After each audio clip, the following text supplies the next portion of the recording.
Assalamualaikum warahmatullahi wabarakatuh. Alhamdulillahirabbil alamin. Segala puji bagi Allah Subhanahu wa taala yang telah memberikan kita kesehatan dan kesempatan sehingga kita masih bisa menuntut ilmu.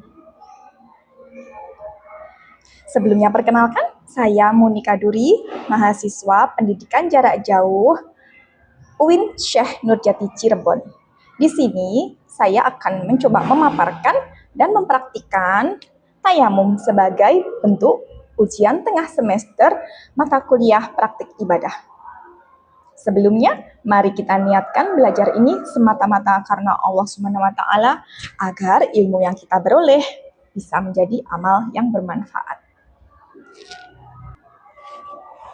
Nah, semuanya pasti sudah tidak asing dengan kata tayamum. Apa sih tayamum itu? Ya, benar sekali.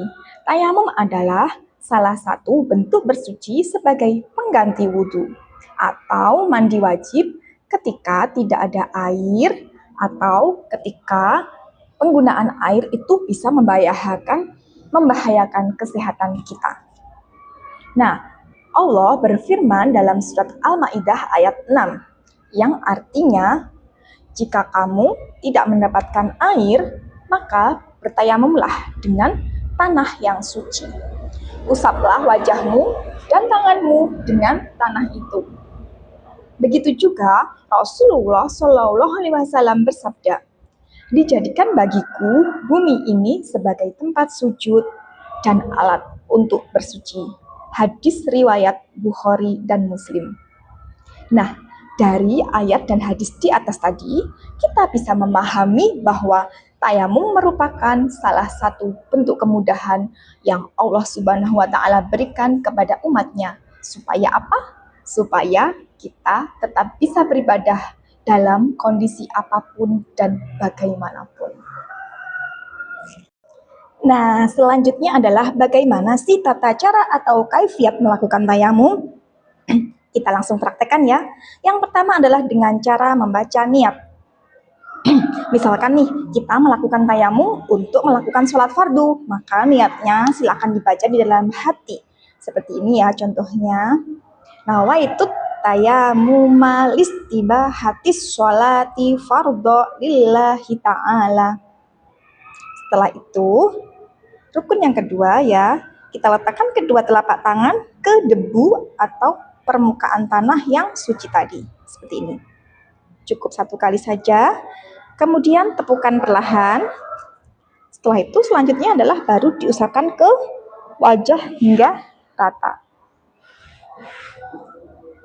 Nah, setelah itu kita letakkan kembali kedua telapak tangan ke tanah seperti tadi, cukup satu kali saja dan tepukan secara pelan.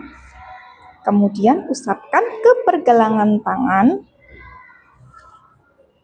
dua-duanya. Seperti ini saja ya.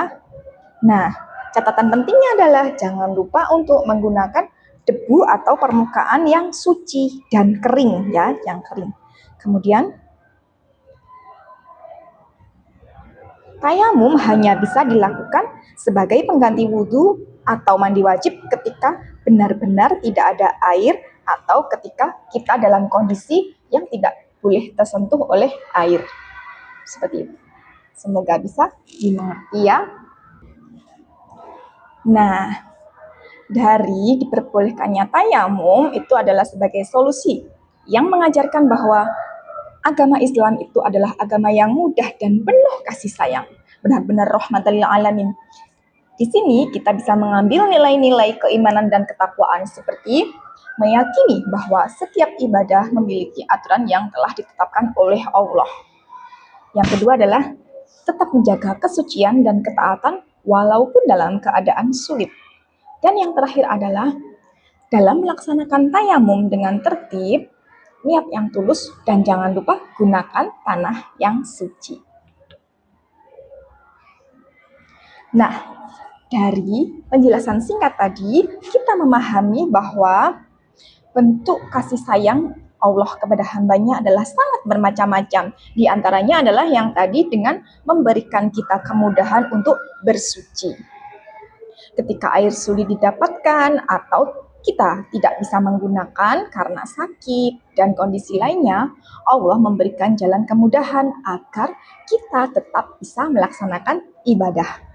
Mari kita amalkan ilmu ini dengan penuh kesadaran dan keikhlasan, serta mengajarkannya kepada orang lain sebagai bentuk dakwah sederhana. Semoga tayamum yang kita lakukan menjadi bukti ketaatan dan rasa syukur atas kemudahan yang Allah berikan. Kiranya sekian, jika terdapat kesalahan saya mohon maaf. Wassalamualaikum warahmatullahi wabarakatuh.